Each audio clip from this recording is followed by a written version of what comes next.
कर लो यार, दूसरे का तो बाद में मत करना साहब। पहले मैं माँ बाप के साथ रहता था, माँ बाप मेरे साथ रहते हैं और इतनी जवान पीढ़ी बैठी है। शायद मंच से इससे बेहतर बात मैं नहीं कह पाऊँ। अच्छा लगे तो इस युवा पीढ़ी की तालियां चाहूँगा।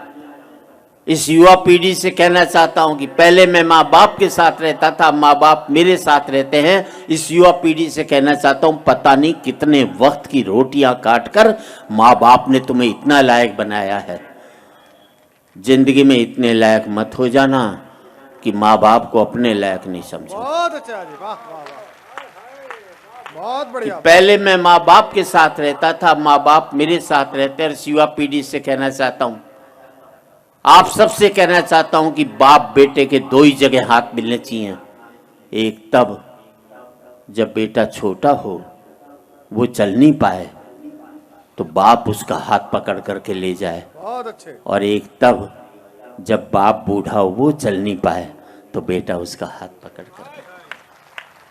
कि पहले मैं माँ बाप के साथ रहता था, माँ बाप मेरे साथ रहते हैं। और आजकल तो हालात ये हैं कि हमारा पता तो एक रहता है, लेकिन हमें एक दूसरे का पता नहीं रहता। बहुत अच्छे, बहुत अच्छे। बुजुर्ग बैठे हुए हैं साहब, 25 साल की गिरावट बताना चाहता हूँ। पहले कहीं बाहर जाना होता था तो बाप से पूछने की हिम्मत नहीं होती थी। माँ से कहता था, माँ मुझे बाहर जाना, पिताजी से परमिशन दिलाते। माँ परमिशन दिलाती थी तो मैं बाहर जा पाता था। फिर मैं बाप की आज्ञा से बाहर जाने लगा। फिर मैं बाप को बता करके बाहर जाने लगा। फिर मैं बाप को बिगर बताए बाहर जाने लगा। और आज बाप की हिम्मत नहीं जो मुझसे पूछ ले, बेटे तू कहाँ जा रहा है। पहले मैं माँ बाप के साथ रहता था, माँ बाप मेरे साथ रहते। फिर हमने बना लिया एक मकान, एक एक कमरा अपने लिए, एक एक कमरा बच्चों के लिए, एक रीडिंग रूम, एक वो बाहर छोटा सा ड्राइंग रूम उन लोगों के लिए जो मेरे आगे हाथ जोड़ते थे, एक वो अंदर बड़ा सा ड्राइंग रूम उन लोगों के लिए जिनके आगे मैं हाथ जोड़ता हूँ। बहुत अच्छा जी, वाह वाह वाह। पहले मैं फुसफुसाता था तो घर के लोग जाग जाते थे, करवट भी बदलता था तो घर के लोग सो नहीं पाते थे।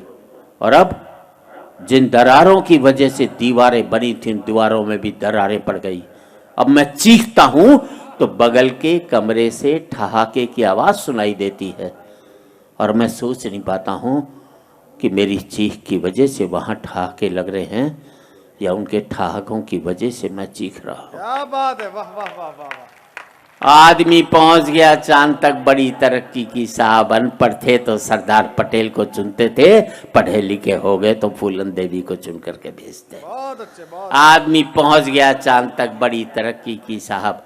चांद को छूने में घमंड महसूस करते हैं और माँ बाप के पांव छूने में शर्म महसूस करते हैं।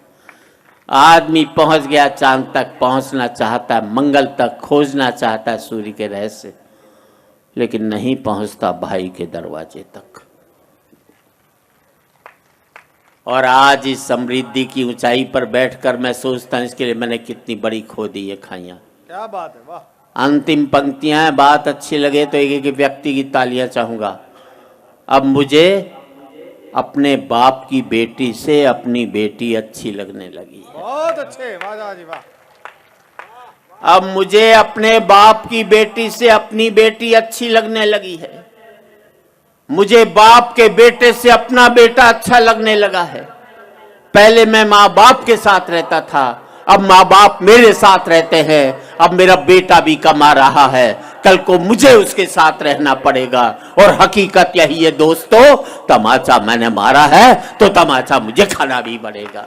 वाह वाह वाह वाह वाह वाह। आज इस पावन मंच से मैं इतना ही कहना चाहता हूँ युवा पीढ़ी से, जिंदगी भर माँ बाप के साथ रहना ताकि आपके बच्चे जिंदगी भर आपके साथ रह सकें। क्या बात है, क्या बात है। हो सकता है नौकरी और व्यापार की वजह से आप शारीरिक रूप से साथ न रह पाए, पर जिंदगी भर मानसिक रूप से माँ बाप के साथ रहोगे तो आपके बच्चे भी जिंदगी भर आपके साथ रहेंगे।